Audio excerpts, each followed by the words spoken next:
महिला साहित्य संमेलन आणि चैतन्य शब्दांगण साहित्य संमेलनाच्या कवी संमेलन अध्यक्ष पदावरून बोलताना मला आनंद होतो आहे।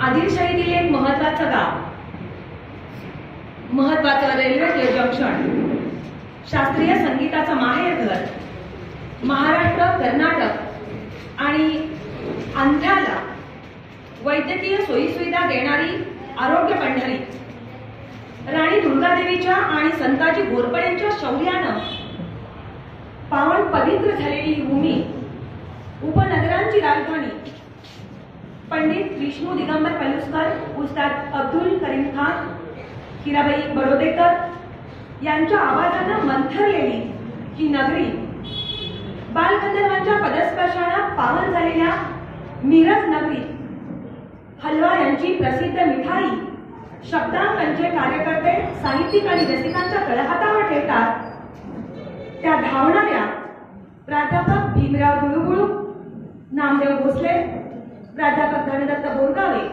रुजुता माने आणि दमसासच्या सर्वांना मनापासून सुरुवातीलाच धन्यवाद देते। कारण राबणाऱ्या पावलांच्या कष्टांना आलेली ही गोड, सुंदर आणि देखणी अशी फुलं आहेत। आजच्या कवी संमेलन अध्यक्ष पदाचा सन्मान मी चैतन्य माने या त्यागाच्या झाडाला अर्पण करते। मिरजेच्या वैभवसंपन्न संस्कृतीत कृष्णेच्या काठावर झळाळणाऱ्या युगायुगाच्या पाऊल खुणा घेऊन आज मी तुमच्या समोर उभी आहे। खरं तर कवी संमेलन अध्यक्ष पदाचं संपूर्ण भाषण ज्या उमेदीनं मी आपल्या समोर ठेवणार होते ती उमेद मध्यंतरीच्या काळात बऱ्याच प्रमाणात गळालेली आहे। ज्या गांभीर्यानं आणि ज्या जिव्हाळ्यानं कलंदर कवी कविता जगतो ते जगणं आजच्या कवी संमेलनामध्ये कोणाच्या वाट्याला किती आलं याचं आत्मपरीक्षण आपण प्रत्येकानं करावं याची विनंती मी आपणा सर्वांना करते। यानंतरचा परिसंवाद हा अर्थातच स्त्री साहित्याचा मागोवा घेणारा असा परिसंवाद आहे। खरे तर जिथं जिथं मराठी बोलली जाते तिथल्या तिथल्या मंडपामध्ये ज्यांच्या बोली घुमल्या अशी साहित्यिक मंडळी आज या संमेलनामध्ये उपस्थित आहेत। खरे तर हा गौरव माय भाषेचा गौरव आहे। जिच्या खांद्यावर मी उभी आहे त्या वाङ्मयी परंपरेचा गौरव आहे।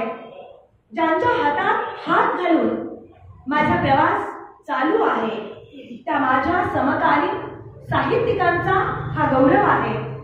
मराठी भाषेचं ऋण मस्तकावर घेऊनच मी या सन्मानाचा स्वीकार करीत आहे। व्यक्तिगत जीवनातील संघर्षाचे आणि साफल्याचे अनंत शिलालेख अर्थातच प्रत्येक साहित्यिकाच्या साहित्यातून झळकत राहतात। कवितेचं ऋण हे न फिटणारं असतं तरी सुद्धा मी स्वतः कविता जगले आहे, कविता जगविते आहे आणि कवितेनेच मला जगविले आहे हे मी प्रांजळपणाने कबूल करते। सागराची अथांगता, अश्रूंची अगतिकता, नक्षत्रांचं आमंत्रण, उपासमारीचं आक्रंदन, अस्मितेचा आविष्कार, अनावरता, औदार्य, सौंदर्य या साऱ्याची झळाळी अर्थातच कवितेचं अंतरंग मांडत राहतं। जनाबाई कान्होपात्रेपासून ते आजपर्यंत व्यापक जाणवेनं स्त्रीलेखन होताना दिसत आहे। इंदिरा संत, शांता शेळके, पद्मा गोळे, संजीवनी मराठे, बहिणाबाई चौधरी, अनुराधा पोतदार, अनुराधा पाटील ही सगळी नावं आपणा साऱ्यांनाच ज्ञात आहेत। कवितेनं खरं तर माऊली व्हावं, तिनं दुःखी हृदयाचं दुःख स्वतःच्या शब्दामध्ये झाकून घ्यावं। आपलेपणानं कवितेनं प्रत्येक माणसाला आलिंगन द्यावं। पोळलेल्यांच्या जिव्हाळी नजरेनं पोळलेल्यांवर स्वतःची फुंकर मारावी लढण्याचं सामर्थ्य बहाल करावं. खरं तर या सगळ्यांच्या पलीकडे जाऊन प्रत्येक कवीच्या कवितेनं रिकाम्या जागांचं अक्षर व्हावं ही माझी प्रांजळपणाची धारणा आहे. ही प्रत्येक रिकामी जागा जर कवी म्हणून कवितेत आपल्याला भरता आली तर त्याच्यासारखं सुंदर जगणं मला वाटतं इतर कोणाचंही असणार नाही. तिनं अवखळपणाचे लाड पुरवावे पण अवखळपणाचे कानही पकडावे. मुक्या जाणीवेंना तिनं वाचा फोडावी. दबलेलं दाबलेलं तिनं सारावं आणि उसळी मारून दाबलेलं सारं बाहेरही आणावं. लिहित्या हातांनी कंकुशाहीचं दहन करावं असंही मला प्रामाणिकपणाने वाटतं. प्रत्येक भागामध्ये लेखकांची एक एक पिढी आणि एक एक फळी जी अस्तित्वात आली त्यांनी स्वतःला कंकुशाहीमध्ये बांधून घेतलेलं दिसतं. लिहिणाऱ्या प्रत्येक कवीनं प्रत्येक साहित्यिकानं या कंकुशाहीचं दहन करावं आणि निर्माण झालेल्या लेखकांच्या नेतेपणाला प्रत्येक लिहिणाऱ्यानं मूठ माती द्यावी. साहित्याचा दुराग्रह करणाऱ्यांना आपल्या साहित्यातून त्यांची जागा दाखवावी. इतरांचं न वाचता व्यक्तिद्वेष करणारे, पुस्तक हातातही न घेता लेखन द्वेष पसरविणारे, मूल्यहनन या प्रवृत्तीला आपण साऱ्यांनी ठामपणानं रोखायला हवं. नेतेगिरीला पायबंद घालायलाच हवा. समर्थनाला बाजू द्यायला शिकायला हवं आणि वाङ्मय व्यवहाराकडे तटस्थपणाने पाहायला हवं. मी माणसावर प्रचंड विश्वास ठेवते. माणुसकीवर माझी प्रचंड श्रद्धा आहे. मराठीतील सगळ्या प्रवाहांचं मी जोरदार स्वागत करते. माणसांच्या जगण्याला लढण्याला एक प्रयोजन असतं. ते असावं. अगदी तसंच प्रत्येक लेखकाच्या कवीच्या लिहिण्याला त्याचं प्रयोजन असावं अशी माझी रास्त भूमिका आहे. आपल्या साहित्यानं लढणाऱ्याला धीर द्यायला हवा. अश्रूंचा अर्थ समजून घ्यायला हवा. स्वातंत्र्य, समता, बंधुता या मूल्यांवरचं गाव त्यानं उभं करायला हवं. डोळ्यातली स्वप्न समजून घेतली पाहिजे. श्रमाला प्रतिष्ठा दिली गेली पाहिजे आणि स्वतःला मुख्य समजणाऱ्या प्रवाहानं नव्या अंकुरांना आपल्या काळजात स्थान दिलं पाहिजे. आपल्या मुक्कामाचं ठिकाण कोणतं हे प्रत्येक कवीला कळायलाच हवं. ते त्यानं ठाऊक करून घेतलं पाहिजे आणि मनगटामध्ये लिहिण्याचं जितकं बळ आहे तितकीच ताकद बंडाची सुद्धा निर्मिता आली पाहिजे हे माझं परखड मत आहे. खरं तर या संमेलनांमधून निर्मितीचे डोहाळे आणि निर्मितीचे सोहळे रंगत जावे. संमेलन घेणं, कार्यकर्ता होणं तेवढी सहज चेष्टेची गोष्ट नाही. त्यामुळं जगणं जरी बालकासारखं हसरं आणि लहान मुलासारखं हुंदडणारं ठेवलं तरी चालेल, पण साहित्याकडे मात्र माणसानं गंभीरपणानं आणि डोळसपणानं पाहिलं पाहिजे अशी माझी स्वतःची धारणा आहे. स्वतःच्या जगण्यावरती माणसाची निष्ठा असायला हवी. स्वतःच्या शब्दांवरती आपला विश्वास असायला हवा. पायरी पायरी चढताना डोंगरच्या डोंगर आपण पार करतो आणि जेव्हा शिखरावरती जातो तेव्हा खाली असणाऱ्या आपल्याच जवळच्या चांगल्या शब्दानं पुकारणाऱ्या नव्या अंकुराला सुद्धा आपल्याला आपली करंगळी देता आली पाहिजे आणि स्वतःचं मोठेपण सिद्ध करता आलं पाहिजे. फक्त मोठेपणाच्या नावाखाली आपणच पुढे जात राहतो आणि येणारी पिढी जी आहे ही वाताहतीमध्ये तरफडत राहते की काय अशी काहीशी अवस्था सध्या साहित्य वर्तुळात झाली आहे असं म्हटलं तर ते नाकारता येणार नाही. मला पुन्हा एकदा असं वाटतं की ज्यांनी मिरजेसारख्या शहरामध्ये ही साहित्य चळवळ चालू ठेवली. एक एक म्हणता अनेक पावलं टाकली आणि त्या पावलांनी घेतलेला वेळ म्हणजेच शब्दांगण. तुम्ही काय आणि मी काय, आपण सारी शब्दांवर जगणारी माणसं आहोत. एवढंच की काही थोड्या मोठ्या फरकाने कुणी पुढे निघून जातो, कुणी पाठी राहतो, कुणीतरी मध्ये काही क्षण ताटकळत राहतो. या कवी संमेलनाच्या अध्यक्षपदावरून बोलताना मला आपल्या सर्वांना अत्यंत कळकळीनं सांगायचं आहे की बाबा रे, एखाद्याची कविता वाईट असेल, एखाद्याला रचना जमली नसेल, पण माणूस म्हणून तो निश्चितच योग्य असेल.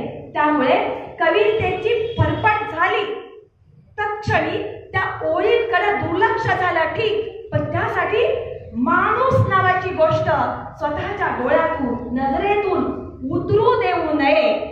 माणूस तुमच्या डोळ्यात जिवंत राहिला पाहिजे आणि माणुसकीची नाळ तुम्हाला, मला, आपल्या साऱ्यांना जपता आली पाहिजे. शेवटी एक एक करून लावली गेलेली ही वाट आहे.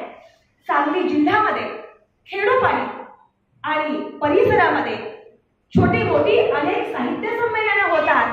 कविता सादर करणं, साहित्यिक म्हणून मोठं होणं खूप सोपं आहे, पण साहित्य संमेलनांचा तो दर्जा टिकवून संमेलनांच्या पायघड्या घालण्यासाठी कार्यकर्ता होणं हे कोणालाही शक्य नसतं. त्यासाठी कवी कार्यकर्ता जन्मावाच लागतो. तो जन्म घेतलेली अनेक माणसं या शब्दांकनमध्ये आहेत आणि त्यांच्याच मुलं आज आपण सर्वजण या ठिकाणी जमलोय. हे अध्यक्षपद स्वीकारताना माझ्या अंतःकरणाचा डोंब बऱ्याचदा उचंबळून निघाला. गेलेले सारे दिवस आठवले आहेत आणि या आठवणी घेऊनच आज मी तुमच्यासमोर उभी आहे. ज्या सगळ्यांमध्ये मी हुंदडले, खेळले, बागडले, वासंती आईपासून नीलम ताईपर्यंत आणि आज इथं नव्यानं आलेल्या वर्षाताईपर्यंत ही सगळी जुनी नवी माणसं आपापला बंध आणि सेतू बांधून पुढं चालत राहतात. या मिरजेमध्ये जेव्हा जेव्हा साहित्यिक कार्यक्रमासाठी येणं होतं तेव्हा मी मगाशीच म्हणाले, चैतन्य माने नावाच्या त्यागाच्या झाडाची मला मनापासून याद येते. माणसासाठी झटणारी, माणसासाठी मरणारी आणि लिहित्या हातांना बळ देणारी कालची पिढी होती. म्हणूनच आजची माझी पिढी तुमच्या समोर बोलते आहे. मगाशी उठण्यापूर्वी मधल्याच एका पॅचला संतोष काळे सर बोलता सूत्रसंचालनामध्ये म्हणाले की सगळे उठू नका, मग अध्यक्षांचे अनमोल विचार कुणी ऐकायचे. मला ठाऊक नाही माझे विचार अनमोल आहेत किंवा नाही, पण सर ते माझे विचार आहेत, ते स्वतंत्र आहेत आणि ते महाराष्ट्राला मान्य आहेत. इथल्या महाराष्ट्र कन्यांनी, सांगली जिल्ह्यातल्या अनेक वक्त्यांनी, कवयित्रींनी, साहित्यिकांनी महाराष्ट्र व्यापला आहे.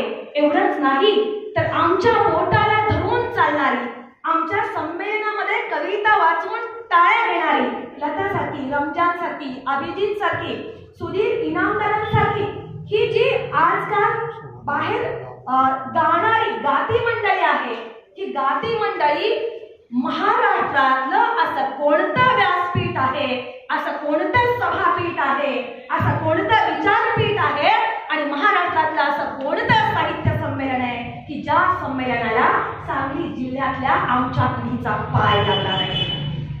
सांगली जिल्ह्यातल्या कवितेचं वातावरण माझ्या दृष्टीनं प्रचंड आशादायी आहे.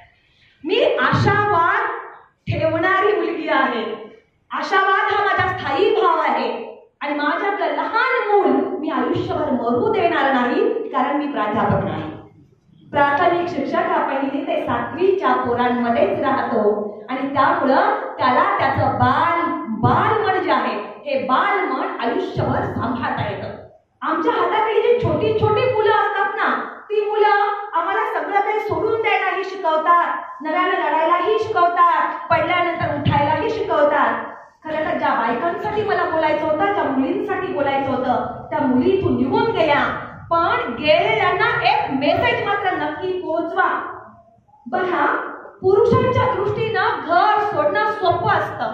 हे महिला साहित्य संमेलन आहे म्हणून महिलेसाठी थोडस, पुरुषांसाठी घर सोडणं सोपं आहे.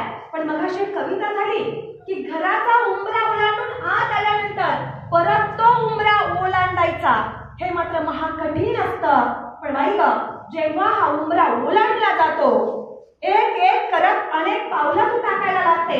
संग्रह मागून संग्रह निघतात, विद्यापीठांना लागतात, पोरं त्याच्यावरती अभ्यास करतात, तुमचे कार्यक्रम होतात, तुम्हाला नाव लौकिक मिळतो. मात्र तुम्ही जेव्हा वयाच्या 40 ते 55 वर्षे क्रॉस करत असता, तेव्हा तुमचा जो प्रवास आहे ना, ज्या गतीने चाललेला असतो, ज्या वेगाने चाललेला असतो, त्या वेगात जगाकडे लक्ष द्यायला बाईच्या जातीला वेळच नसतो. पण ज्यांना वाटतं की आपल्याकडे जरासं लक्ष आकर्षून घ्यावं, तिथून 4-2 शब्द तुमच्याकडे येतीलही कदाचित. फार झालं तर काय होईल? बाई जेव्हा खूप चांगलं काम समाजात करते, सामाजिक असो, साहित्यिक असो, शैक्षणिक असो, फार तर कोणाचं तरी नाव तुझ्यासमोर जोडलं जाईल. त्या पलीकडे हा समाज काहीही करणार नाही. ज्यांच्या आयुष्यात फारसं काही करता येत नाही, त्यांना फक्त बोलता येतं. आणि म्हणूनच या अध्यक्ष पदावरून मला हेही सांगावंसं वाटतं आहे, तुझ्या कुणाच्या बाबतीत आयुष्यात जर हे कधी घडलं तर त्याच्याकडे डोळे झाक करण्याची प्रवृत्ती आजपासूनच तुझ्या मुलात खेळायला हवी. हे झालं तरच तुला उंबरठा ओलांडता येईल. आणि उंबरठा ओलांडल्यानंतर तुझं पाखरू आभाळात भिरभिरू शकेल. जवळजवळ 20 साहित्य संमेलनं, तीही महिला साहित्य संमेलनं रामापूर सारख्या खेड्यात गेली 20 वर्ष मी घेते आहे. महिला साहित्य संमेलनाचा घाट घालणं हे काय असतं हे 1-2 संमेलनं ज्यांनी घेतल्यात त्यांना सुद्धा ती कळतात. पण मी मगाशीच म्हणाले की कंपूशाहीचं वर्तुळ एवढं भक्कम असतं की आम्ही आणि आमचे या पलीकडं अनेक जणांना दुसरं कोण दिसतच नसतं. एक करू आपण, आपले डोळे उघडे ठेवू, कोणी कसे कितीही आडवे येऊ, एकदा 2दा 3दा बगल देऊन चालायला शिका. लिहित राहा. एक मात्र गांभीर्य जपायला शिका, इतरांचं ऐकायला शिका, पोट भरून वाचायला शिका, जे जे खटकतं ते मांडायला शिका. या विचारपीठावरून एवढंच बोलते. पुढचा जो परिसंवाद आहे, या परिसंवादातून स्त्री आणि स्त्री साहित्याचा सखोल अभ्यास होणारच आहे. पुढच्या कार्यक्रमांना शुभेच्छा देते. बरेच जण उठून गेले, पण काही जण टिकून राहिले. जेवढे टिकलेले आहेत त्या सगळ्यांना मी मनापासून धन्यवाद देते. आणि माझ्या 2 कविता मी या ठिकाणी आपल्या समोर ठेवते. आणि पुन्हा एकदा शब्दांकन आणि दमसासला मनापासून धन्यवाद देते. कविता हिरण्याचा पिंजरा. फूलपंखी आयुष्य सारं तळहातावर जाळलं, फूलपंखी आयुष्य सारं तळहातावर जाळलं, जाळताना कसं सांगू कुठं किती पोळलं, कसे फडफडले दुर्दम्य इच्छा शक्तीचे पंख, कसे फडफडले दुर्दम्य इच्छा शक्तीचे पंख, कित्येकदा मारला गेला तळहातावरती डंख. वेदनांची सोस सारी कसे स्वतःला घासले, वेदनांची सोस सारी कसे स्वतःला घासले, मुजरीत जखमा खोल उरातील मंदपणे हासले. आयुष्याच्या तव्यावरती या लाह्या कशा फुटल्या, आयुष्याच्या तव्यावरती या लाह्या कशा फुटल्या, पाण्यावरती शांत परंतु ज्वाला कुठून उठल्या. चटके आणि वेदनांनी घायाळ कसे केले, चटके आणि वेदनांनी घायाळ कसे केले, संकटी वादळात सारे सायाळ होऊन आले. आले चहू दिशांनी किती थवे पाखरांचे, आले चहू दिशांनी किती थवे पाखरांचे, चोचीत भरुणी दाणे भाई संचित जोखिमांचे. तशाच अजूनी स्मृती मोर पिसारा फुलतो, तशाच अजूनी स्मृती मोर पिसारा फुलतो, आंब्याच्या डहाळीवरती स्वच्छंदी राघू झुलतो. हिरण्याच्या पिंजऱ्यातील ती विठू विठूची बोली, हिरण्याच्या पिंजऱ्यातील ती विठू विठूची बोली. प्रिय परी अजूनही मजला मम अरण्यातली डोली, प्रिय परी अजूनही मजला मम अरण्यातली डोली. कितीही काळ बाईनं भोवती बांधून घेतले तर तिचं स्वातंत्र्य जे आहे ते तिला प्रिय असतंच. दुसरी कविता, मी आणि कळसूत्री बाहुली. महिला संमेलन म्हणून दोन्ही कविता महिलांसाठी. मी आणि कळसूत्री बाहुली. ती एक बाहुली त्याच्या इशाऱ्यावर नाचणारी, ती एक बाहुली त्याच्या इशाऱ्यावर नाचणारी, मी एक स्त्री मनातल्या मनात खचणारी. तिची दोरी फक्त त्याच्या हातात, तिची दोरी फक्त त्याच्या हातात. रिंगणात मी एकटीच, माझ्या दोरीला अनेकांचे हात. ती तो नाचवेल तसं नाचणारी, ती तो नाचवेल तसं नाचणारी, मी नाचून नाचून थकणारी. तिचं आपलं निवांत, कोणी बोललं तरी काही कळत नाही. तिचं आपलं निवांत, कोणी बोललं तर काही कळत नाही. माझं पिळवटणं पोचण्या शब्दान वाचून मला काहीच मिळत नाही. तिच्यावर वर्षाव प्रेमाचा, हर्षोन्मिलित फुलांचा, मला सदैव धार पिता पती मुलांचा. तिचं जगणं निर्जीव असूनही सजीवासारखं, माझं जगणं सजीव असूनही निर्जीवासारखं. ती नाचते त्याच्या डोळ्यात पूर येतो, ती नाचते त्याच्या डोळ्यात पूर येतो.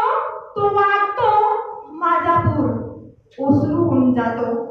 ती जगते त्याच्यासह इतरांना जगवीत, ती जगते त्याच्यासह इतरांना हसवीत. मी जगते इतरांसह स्वतःला फसवीत. तिचं जगणं त्याच्यासाठी, त्याच्या माणसांसाठी, तिचं जगणं त्याच्यासाठी, तिच्या माणसांसाठी. माझं जगणं जातीसाठी मातीसाठी, माझं जगणं जातीसाठी मातीसाठी. धन्यवाद.